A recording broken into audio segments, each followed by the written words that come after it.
Are you wondering how coercive control or family violence might affect your family law matter? Have you heard people say that the courts are just ignoring it and it is a waste of time? Are you now left feeling confused on whether you should bring it up in mediation or in your negotiations, or is it going to somehow backfire on you? Because a lot of people are stuck in the middle about not knowing what is the right move. So we're going to be talking today about how coercive control and family violence is treated in Australian family law, when it can impact your parenting or property case, or whether there is actually any strategic reason why you might not raise it. We'll also break down the approach that you should consider taking in mediation and negotiations if you've got family violence or coercive control matters, so that you're not walking in blind and making decisions that could backfire later. Because it's not about whether coercive control or family violence matters. It's about how you raise it. Welcome, Mum. Hello, Laura. Well said. Hello, everyone. So, Mum, let's just really, before we get started, just a reminder, this is Mum's and my opinion. Some of the things, the Family Law Act, and there are family law cases Mum will be talking about. These are relevant to Australian family law, but it might not be exactly the same as your case. So please take the cases Mum talks about today to your lawyer to discuss how similar it is with yours, but don't make any decisions on your case based on this podcast because we don't know your situation. I'm not a lawyer and Mum's not your lawyer. That's true, but we love our overseas listeners. Yes, So. But if you are from overseas, we will be giving you strategies on how to negotiate in mediation as well for these situations. So that you may find that helpful. All right, let's get to the jingle and let's get started. Hello, I'm Laura, divorced mother of 3, and I'm here with my mother, Lynette Galvin, with 35 years' experience in family law. You're listening to the Divorce Course podcast. Through our candid discussions, we hope to help you through your divorce or de facto separation. We will be answering the most commonly asked questions and covering the stages and steps that you will face on your way to freedom. Just a reminder, obviously there will be discussions of family violence and coercive control. If you feel triggered by that and you're in Australia, please call 13 11 14 Lifeline. If you're experiencing any of this, please call 1-800-RESPECT and get connected to some support in your area. So, Mum, at the moment, I know you always say I'm a bit of a Pollyanna and I never really understand it, but you say it a lot because you're very positive about the way that the court is moving through domestic violence and coercive control issues. But there is a real contention out there. Every time I post a video, a help reel, or any kind of anything on social media, there's two lots of people. There's the people that say the courts ignore coercive control, you're kidding yourselves, or you're leading people down a garden path that they're not going to want to get down. And then there's others that say, well, the courts are taking it really seriously now. And there's also people saying, my lawyer told me to leave it out.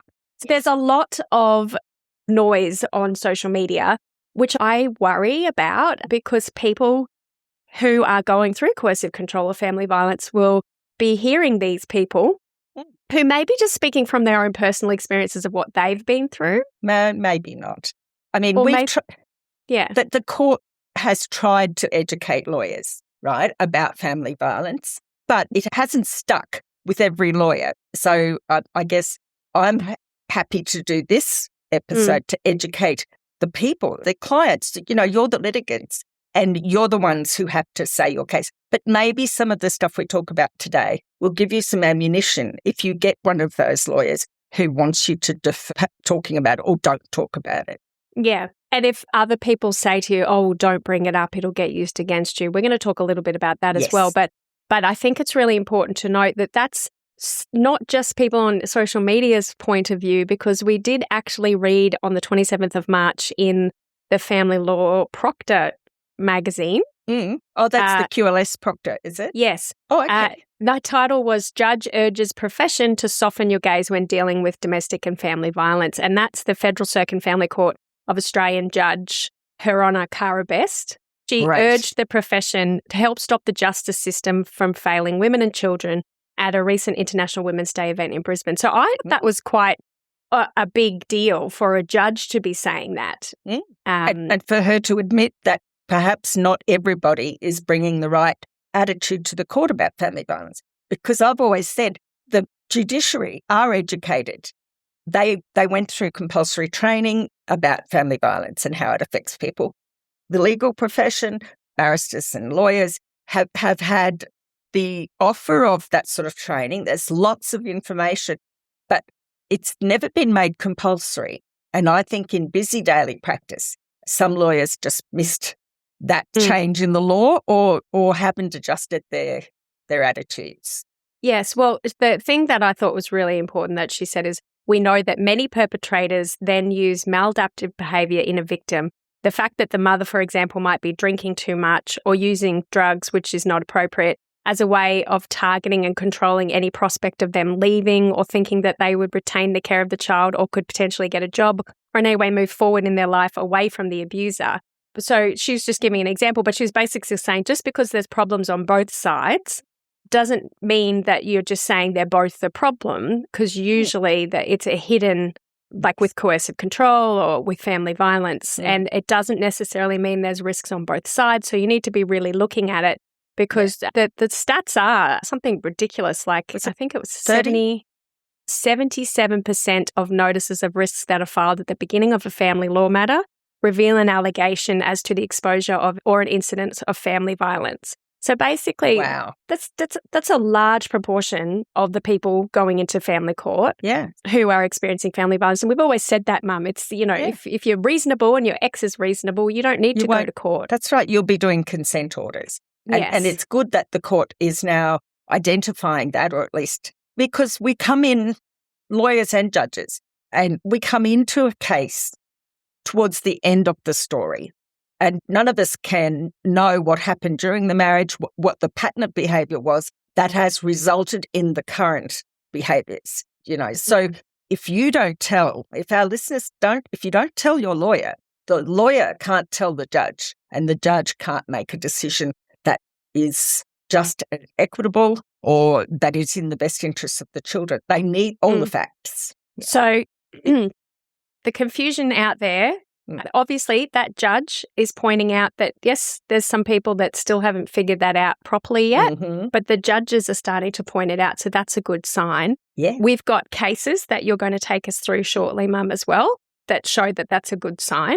I would say, the confusion right now is around people just being uneducated and afraid. And I do think that's really what it comes down to. And if that's you, we're not blaming you and saying it's your fault. We're just saying, it does take a whole bunch of brave people in the start to really push it and get out there and let their voice be heard.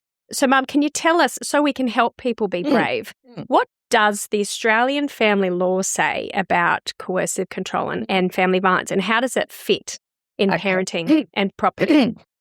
If I can just make one comment about the brave people, our listeners having to be brave, you also need a courageous lawyer to raise that issue. And I think some lawyers are risk averse, and it might be someone on the other side they're a bit nervous of, and that can be how it gets squished down. So to answer your question, so the issue of family violence pops up both in the children's matters, right, and in property matters, and also twice in property matters, once in relation to contribution and once in relation to future needs. The court has to prioritise the children's best interests, and the Act says they've got to protect them from family violence, and so from psychological and emotional harm from family violence. And of course, Section 4AB talks about a definition of family violence, and it sets out a lot of examples that are an absolute eye-opener for coercive control or financial abuse. So I urge our listeners to have a look at that Section 4AB and see what is family violence. Now, if you'd like to go after this to listen to Is It Family Violence, Mum and I take you through that Section 4AB and read out each line. We talk about you determining what is it, according to the Family Law Act, what you're experiencing family violence. And you'd be quite surprised at some of the things in there. Go listen to that episode if you are currently trying to figure that out. So that episode's there. Okay. Yes, so as I said, it matters in family law and in children's matters very much. And for really the first time since they've amended the Family Law Act in 2025, for the first time, the court is now looking at family violence in terms of your contributions to a shared life. And it used to just be in a case. It was Kennon and Kennon, which for a long time no one would apply. The judges didn't apply the case of Kennon and Kennon. And then it has become law now. So the court must consider any allegations of family violence. Right. So we're going to go into some of those cases, Mum, but I know we've kind of talked about why people think it's been ignored.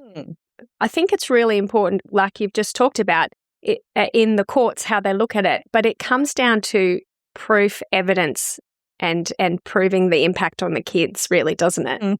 Some people say, oh, the courts ignore it or blah, blah, blah. But I do think maybe that is because maybe the case wasn't presented very well. Do you think? Yes. When you first go to a lawyer to prepare your case, the case theory as it is, the way the case is going to be argued is really settled pretty well at that first visit. And if the lawyer doesn't think it was family violence, or if you come out of a situation and you don't realise it was family violence until you're kind of away, and then you think, hang on a minute, that was coercive control. So yes, you do have to put it in. You have to present it properly and early, in my opinion, and the court will decide whether it meets the threshold to give you a greater share of the property pool or not. If it's being ignored, it's probably not being properly framed by the lawyer. The thing you'd mentioned before is when the lawyer's like, no, let's leave it out. Why would lawyers be saying let's leave it out?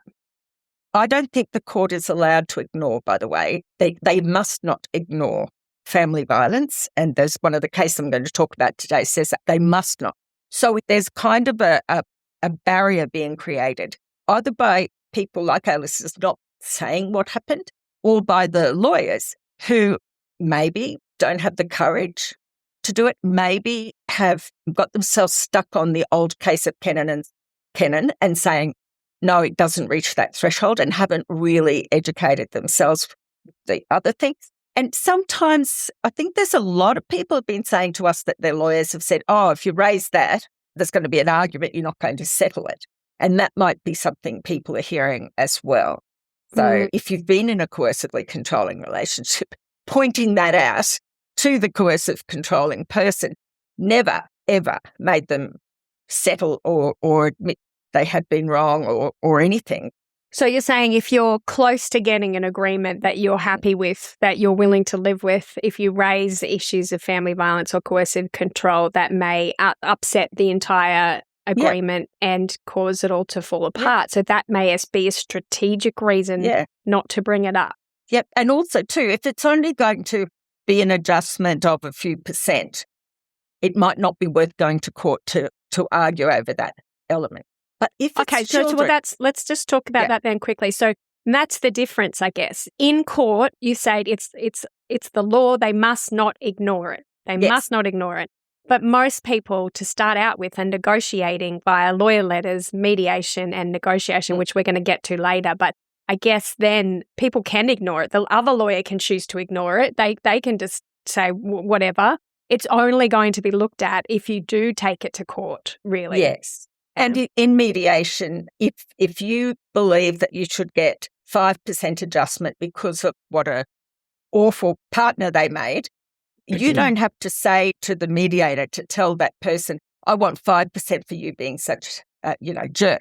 What you do is you just ask for a bigger percentage. And in your mind, you've asked for more and that'll be adequate compensation for you for what you went through.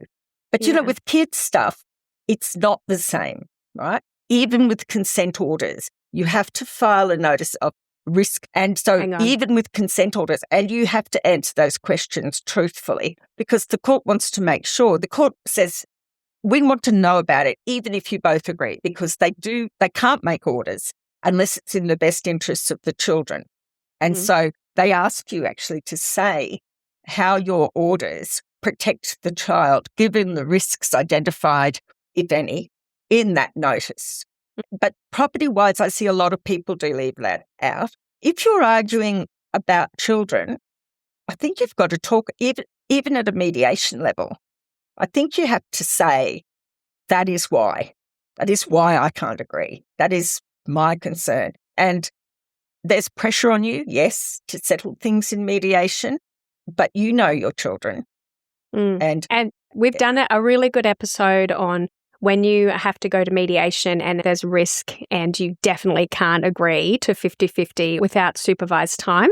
So we take you through some really good strategies on how to deal with that, because we know a lot of people get pressured in mediation for that. Yes. So, Mum, how does coercive control and family violence affect parenting arrangements or custody? So it can affect time with the kids, supervision, whether it's supervised or unsupervised, how to communicate with them, whether it's by phone, face, and decision making. Yep, and how frequently.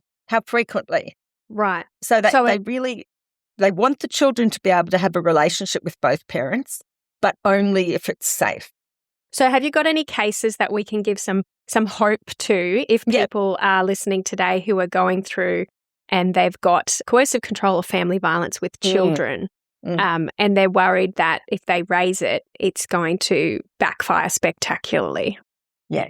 So I've got the case, my favourite case on this factor for children is the appeal case of Sayed and Rehman, their aliases. Sayed and Rehmann. And this appeal was heard on the 21st of August, 2025 by an appeal court judge, and he's the Deputy Chief Justice, McClelland. It was an appeal from a primary judge, and the primary judge said, there's been certain family violence allegations, but I don't think, in this case it was the mother, I don't think the mother is telling the truth. Therefore, he made arrangements for the children, didn't take into account the risks to the children. And on appeal, this is what Deputy Chief Justice McClelland said, is there was a whole lot of family violence allegations in the affidavit that the wife filed, and she never wavered from that in the witness box. And the husband never said anything about them. So it was uncontested evidence in the end. And the appeal was that the judge should have taken into account that uncontested evidence of family violence, notwithstanding that he made a credit adverse finding against the wife. And this was what Judge McClelland, that the Family Law Act, relevantly, Section 60cc2a, provides that in determining the best interests of the children, the court must, and he's put it in bold, they must consider the following matters. And A is what arrangements would best promote the safety, including from safety from being subjected to or exposed to family violence, abuse, neglect, or other harm of the child and each person who has the care of the child. So the court now they must look at the family violence and the safety of the kids and the carer.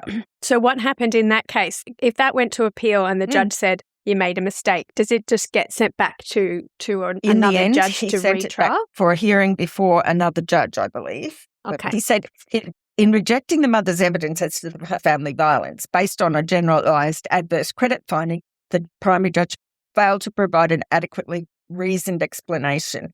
It required the primary judge to properly engage with the mother's evidence. And so what they've done, remitted it for a rehearing by a judge in the Federal Circuit and Family Court, but not the judge who made the original order. Okay. So that's a positive case for someone who's thinking about, because all the judges will be reading the appeal cases, won't they, Mum? Yes. And they will be going, ooh, I don't want to get appealed because that's painful for them. Yeah, it is painful and it's a real embarrassment to them. So every judge who will have read that case will be going, oh, I don't want to get appealed. So if anyone raises any issues of family violence in kids' matters, I have to take it into consideration. Yeah, you must. You absolutely must. Okay, that's positive. That's my favourite, Sayed and Rahman. Yeah. Yeah.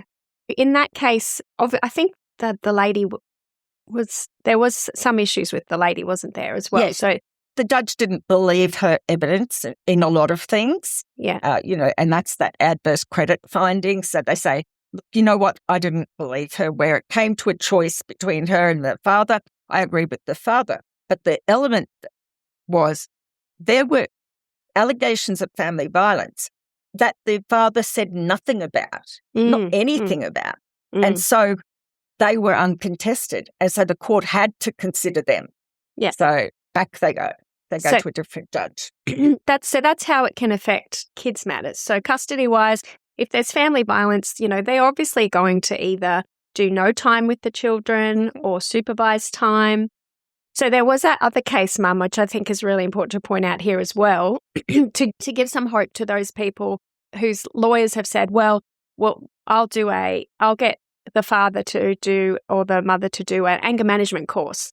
And then they can have supervised time for a couple of months. And then after that, if they behave themselves, then they can have unsupervised time. Yes. And people panic about that because they go, my ex hasn't changed. I can't trust them around the kids just because they've done a course or just because they've behaved themselves in a supervised setting doesn't mean they're going to behave themselves in an unsupervised. So, Mum, what's the case heartening for people? The heartening one for that is Lainhart, Lainhart, and Elinson, Ellinson. It's a 2023 case, and it was an appeal case. Again, Deputy Chief Justice McClelland, Justice Aldridge, and Justice Austin. So that was a full court appeal.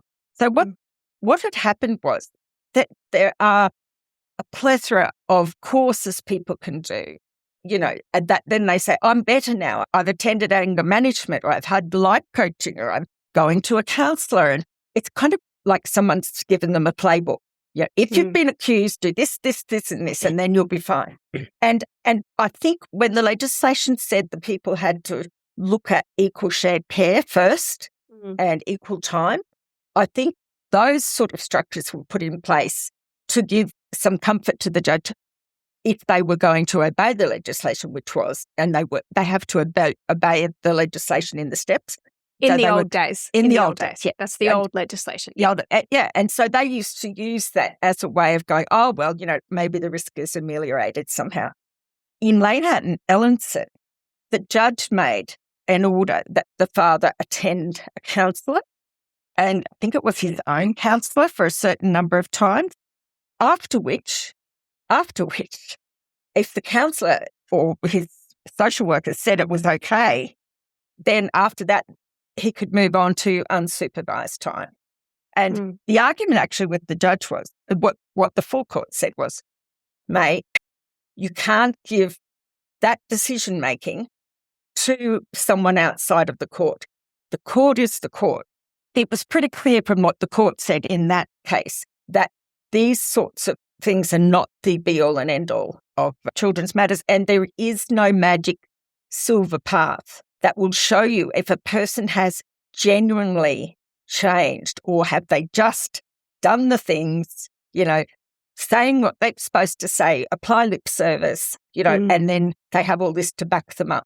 And then what they do, people in that situation, is part of that scheme that I see is they then say that their ex has alienated the children and then they blame them.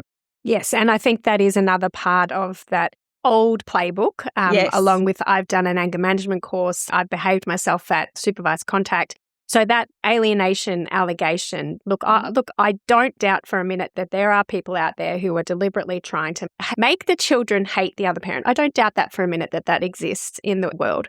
But the strategy of the parental alienation argument that is used so heavily in courts against anyone who makes an allegation of family violence, it just seems to be the go-to strategy.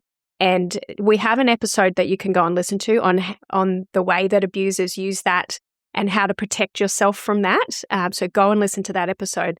But how does that get looked at these days with the new changes? Well, I think it flares up and shows itself when your lawyer might say, oh, if I say that, you'll be accused of alienation. So I think that might be some of the hesitancy in the legal profession, particularly if you've got a very robust and brusque, maybe, lawyer on the other side, or their client is the other side is very tough and strong. And your lawyer might be saying, oh, well, they're just going to say this, so why don't we leave that go? And just worries. So when it comes to kids' matters, look, if you've got a person like that, you're not going to agree in mediation. It is probably going to end up in court, and you're going to have to trust that the family court is going to follow what it says it's going to do, and it's going to must look at the children's best interests and the safety of the children. So you've got to have the courage and the belief that they will. And if it doesn't, like those cases Mum's read, you can go and appeal it. And then that Judge, whatever his name is, will shoot him down. So, Laura, I couldn't find any very recent cases that went on appeal, like nothing from this year. And that generally means that the lower courts have got the message. Right. And these decisions that I've told her about are both appeal court decisions, and particularly Lainhart and Elinson, the one where he was going to courses and talking to a psychologist, that was a full bench, like 3 senior judges. So that is binding on the lower courts. So the message is getting through now. I think it is. But, do you know, to remember when the law changed, right? So I want everyone to be clear, 50-50 is not something that people aspire to anymore. The law doesn't require you to. The law requires you to protect the children from family violence and abuse, and there's resulting psychological and emotional damage. So now the court is just looking at the best interests of the children. And so I think that these cases will show to the world, I guess, but they're showing to the lower court judges, this is how you handle family violence allegations. This is how you have to make orders. You can't delegate responsibility. So I'm excited about that. Now, let's talk about how it affects property. Okay. So, Mum, it can come up in cases of financial control, preventing work, wasting assets. Yeah. And it can influence your contributions and your future needs. People go, what's the point in bringing up family violence and coercive control for property? What's the point? Mum, what is the point? You're invited to our free webinar. Whether you're stuck at the beginning of deciding to divorce or you're struggling to find your way through the legal jargon and fear of the unknown of the legal process, we are here to empower you to take control. Join us to learn what steps you can take, followed by a live Q&A where you get Lynn, my amazing mum, and family law accredited specialist to answer your questions. All you have to do is go to www.thedivorcecourse.com.au and click on Reserve My Seat. We'll see you there. Hurry, spaces are limited, so don't miss out. Register today.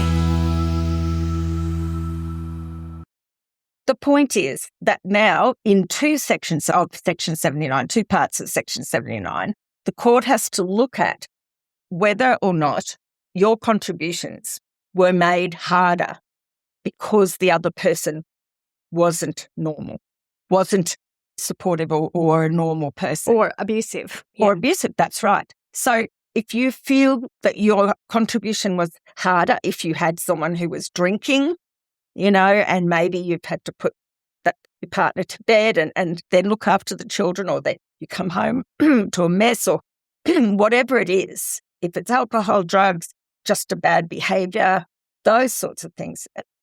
When they're under the influence of alcohol, under the influence of drugs, then their behaviour still matters, because even if they say, I couldn't help myself, they took the initial drugs, they took the other thing. And anyway, intention doesn't count. Was your work harder or less hard? Were your contributions harder because of that person? And then going forward, they also have a look at the effect of any family violence on you. So when they're looking at current and future circumstances, they will look at the effect that it had on you and going forward. So in the famous case of Kennon and Kennon, she'd broken her arm in an altercation of family violence, and it meant she couldn't work. And so that was the very first case where that was discussed, and the impact was taken into account under Section 75 I think it was, down the bottom. It said any other factor the court thinks they should. And so for a while there, people were saying, well, this is what's happened to my client after that. And then the court started to shut it down. And I think that's where some of our lawyers may be stuck, where it's a hard argument to win Kennon and Kennon. But the government has put it in the legislation now. And so at Section 79(5)(a), they clearly say the effect of any family violence to which one part of the marriage subjects or exposed to the other on the current and future circumstances, okay, and including any of the other matters mentioned in the section. So if you've got post-traumatic stress disorder, if you, I don't know, like, yeah, health, you did break it. If you've got an anxiety panic attack situation that's like extreme, can that affect your property settlement? Can you get a bit more percent because of it? You should. That's the way that the court will weigh it up, but that's what should happen. Okay. And the case of Dejani and Dejani, that was mostly about parenting, and it was about what documents the court could use. But the other kind of nub of that was that there was incidences of violence throughout the relationship, including SA for the daughter. If you're triggered by that, please call 13 11 14 Lifeline. But yeah. But the mother didn't know, obviously, right? It wasn't until the parties separated that the mother found out what had been going on in the relationship, the child disclosed. But during the relationship, the poor girl had so many issues. I'm not sure if there was anorexia, but there were other like outbursts and depression, and really this poor girl was wreaking havoc, I guess, because of her secret that he made her keep. And the court said that meant during the relationship, the mother's contributions were harder because she didn't know why her daughter was kicking off all the time. But she had to look after her. She had to deal. And of course, the daughter going forward was in need of very intense therapy and treatment for her post-traumatic stress disorder going forward. So the court got on Dejani and Dejani won on the way through the marriage, even though he argued, he had the height to argue that the mother didn't know, therefore it couldn't have made her contribution harder. I know. Mic drop. That's what he argued. What a horrible human. Yes. Well, do you know the appeal court said, no. You know, this is the right use of this section. This is appropriate. Do you know he went on to appeal to the High Court as well? He got kicked out. Yeah. Good. So they got a larger property percentage because the mother and the daughter would have to be working to keep her recovery and to make up for the harder work she had to deal with in the marriage because of the havoc that the father had caused on the child. So that was under Section 79.4, which is the contributions element. Yeah. And then again in Section 79.5A, which was for current and future circumstances. And the future needs of therapy, psychologists. Oh my gosh. Yeah. And she did need the lion's share of the property in that case. So are there any other cases that shows how it affects property settlement? Recent case, it's a 2024 case. That's called Burnell and Rockford, Rockford. Now, that's an interesting case. It was Judge Hughes, just a single judge.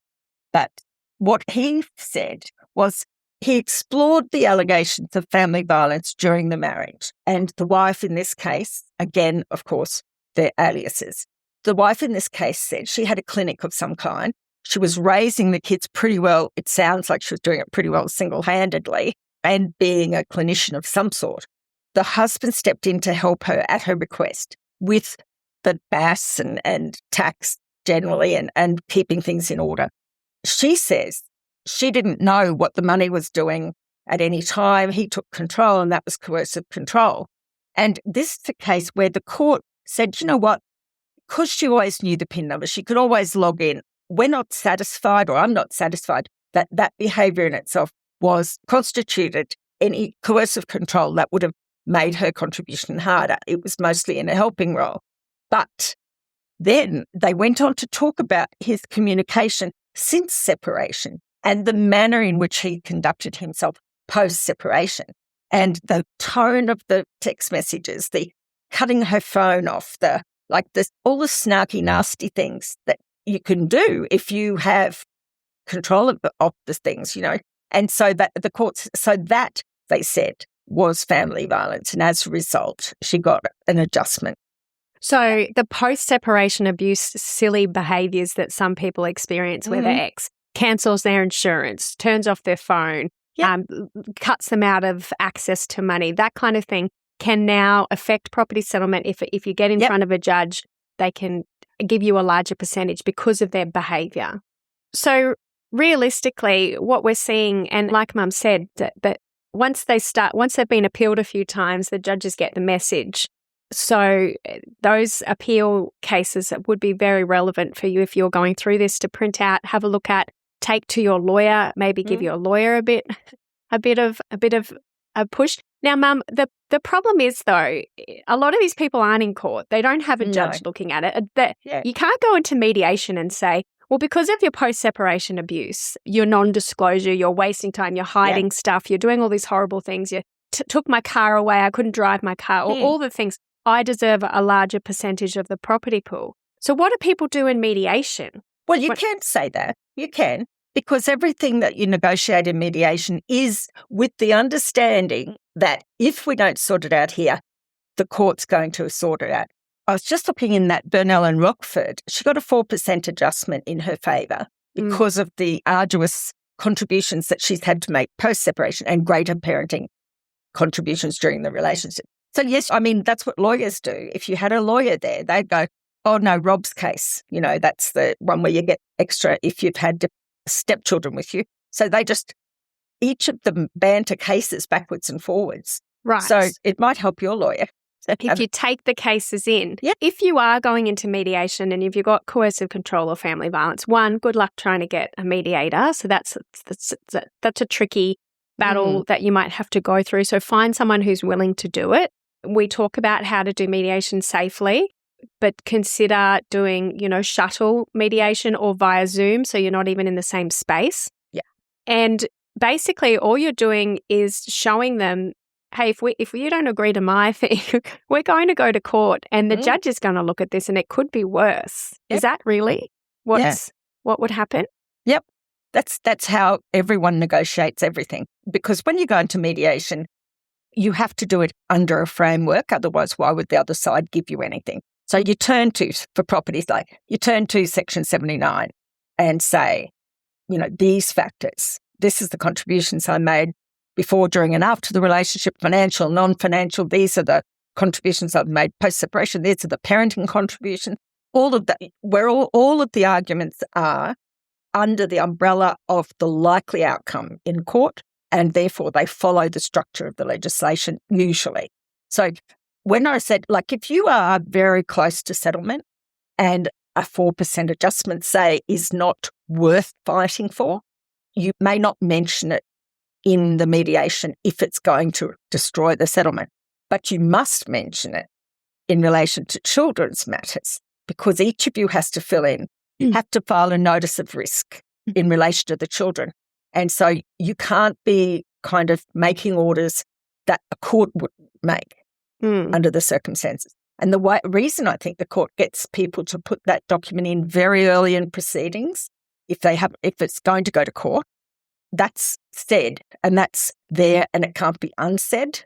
And then as people get weary of litigation or decide they're worn down to compromise, the court's got that solid document there to challenge the orders when it comes to the children. And we've talked about percentages and how not to negotiate in percentages to start with and the pitfalls of that. So go listen to that episode. But realistically, if you've done the numbers, you've got your property pool there, you've looked at what you think you're entitled to based on the Family Law Act, you've seen a lawyer, they've said you probably get this percentage. In a mediation, if you think you're getting close, you don't have to say, well, look, I deserve an extra 4% because of your family violence. You could just add in the extra 4% and just say, that's what I think I deserve. Yeah. You don't have to say it's because of family violence if you don't want to. Yeah. But with property, if you do raise it, the reason I think sometimes it is a good idea to raise it is because if your ex has a lawyer, and we talked about this with kids as well, and you do say, look, here's the proof. This is going to go to court and the lawyer is going to try and push you to settle as quickly as possible so you don't go to court.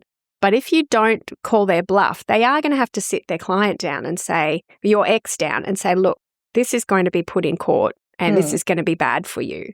Yep. So you really do have to give it your best go in mediation, I think. Yeah, I agree. And that with children, you really have to mention it in your negotiations because you might reach agreement, draw up your consent orders, ready to go, and then you each fill in a notice of risk, which you must answer truthfully And that could destabilise the whole thing from the other person's point of view. That's it, I'm going for 50-50. So, yes, it's a challenge. When you go to mediation, everyone knows the law, hopefully, and you guys have got the cases, you've got our course, you've got the sections of the Act. But I always think of it like a blackboard, a little blackboard, right? Your working's out on this side, and they might include 4 or 5% for family violence. They're working out on the other side. They might think because they earned the money, they should get more, when of course earning the money isn't a reason to get more property, but who cares? Imagine the workings are all covered up and it's just those bottom 2 numbers. That's how I would mediate cases and say, well, look, you're this far apart. Is there room for either of you to move, or is this worth going to court? Have a think about it. And that way you're not triggering each other in that negotiation. And bearing in mind, anything said in mediation is confidential unless it's about to a person.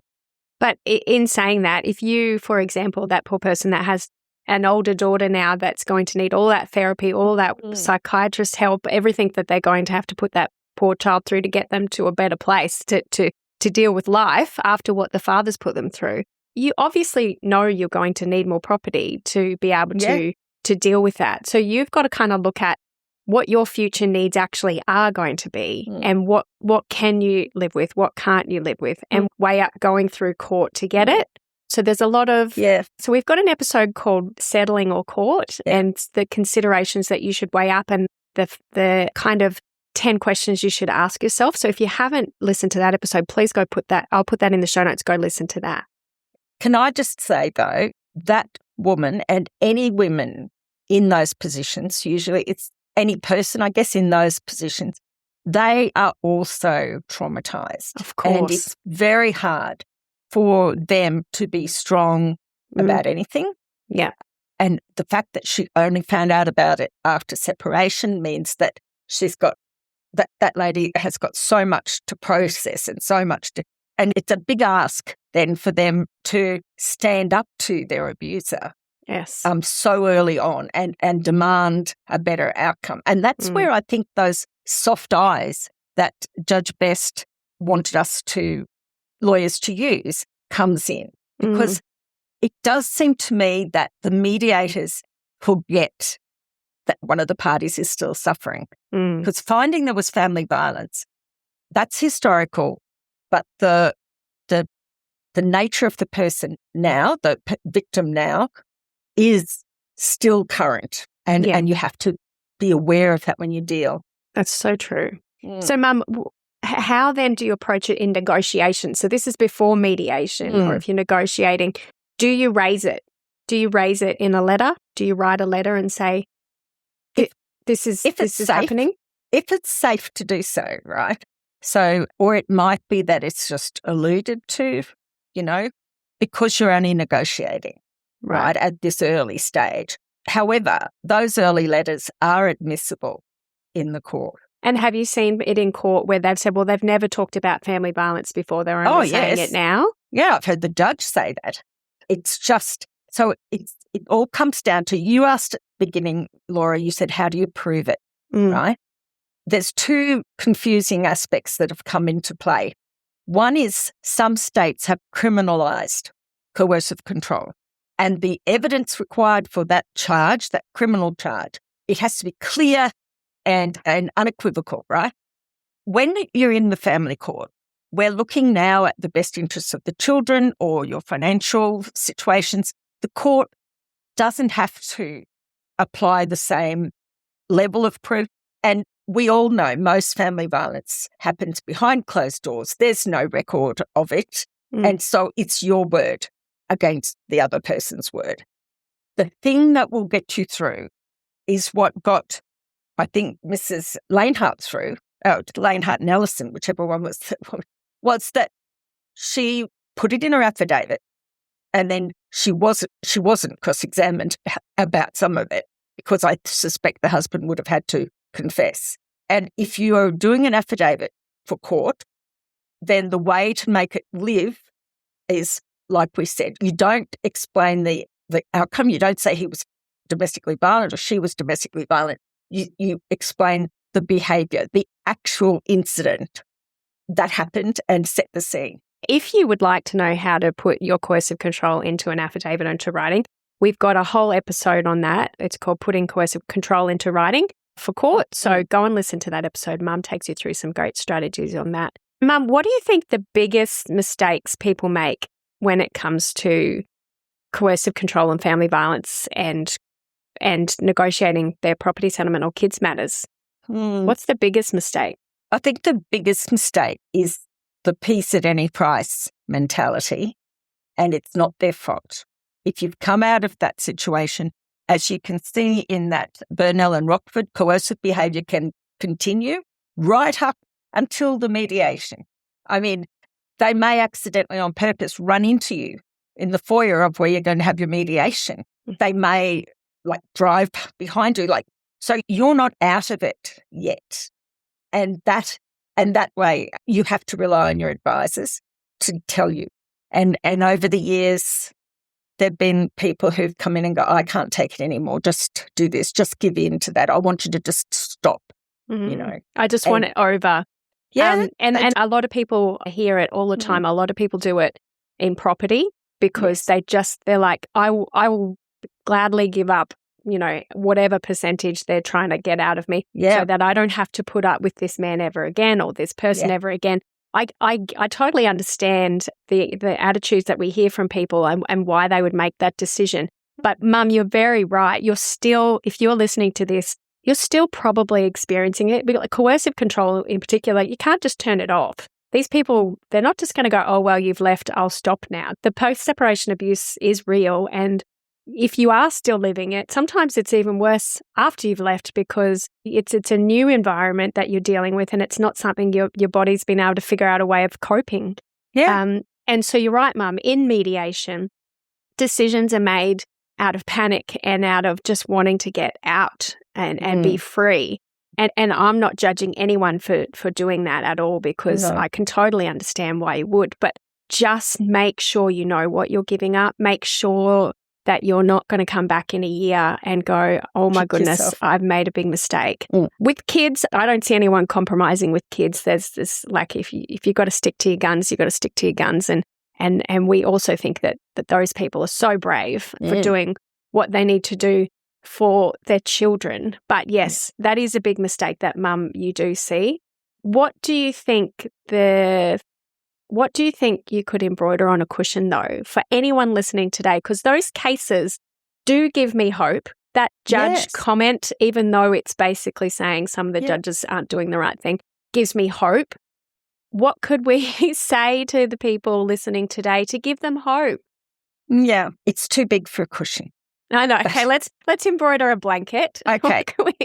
If they didn't want you to talk about it, they shouldn't have done it in the first place. Yeah. So it's not your shame. It's theirs. And you name it. And that's partly taking your power back. I think you'll have wobbly knees and palpitations sometimes to stand up to them. And sometimes you just can't. And you move, perhaps wait a while or pull back a bit. But yeah, eventually, if they didn't want you to talk about it, they shouldn't have done it. And it's their shame, not yours. And when you get to court and when the judges are looking at this with the new processes in place, the new systems in place, the attitudes slowly changing, the appeals that are happening, the smacks on the wrists that the judges are getting when they don't give it the right attention should be giving you some hope. So I will put Burnell and Rockford, Lainhart and Elinson, Dejani, Said and Raymond in the show notes for you to have a look at, to take to your lawyer, to take to your mediation, to feel a bit better and give you a little bit more of assurance that the courts are listening. And that article with Judge Best and Section 4AB of the Family Law Act. And really, please go listen how to put coercive control into writing for your court. And also go listen to Is It Family Violence? We take you through the Family Law Act and we go through each step. So thank you, Mum, so much for your time today. No worries, Laura. It's a bit of a horrible subject to talk about, but I know that a lot of our listeners will be so grateful that you have. And if you are listening today and you are going through this, we are here for you. We are with you and we give you big hugs. We do. We do. You will get through. And you'll be all the better for it. Bye-bye, darling. Thanks, Ma. Bye. Bye, everyone. If you found this podcast helpful, we'd love it if you could rate, review and subscribe. By doing so, you are spreading the word to help someone else just like you. Lynn would like to remind you that this podcast is general advice only, and you should always get legal advice in relation to your particular situation. And remember that the Australian laws may have changed since recording.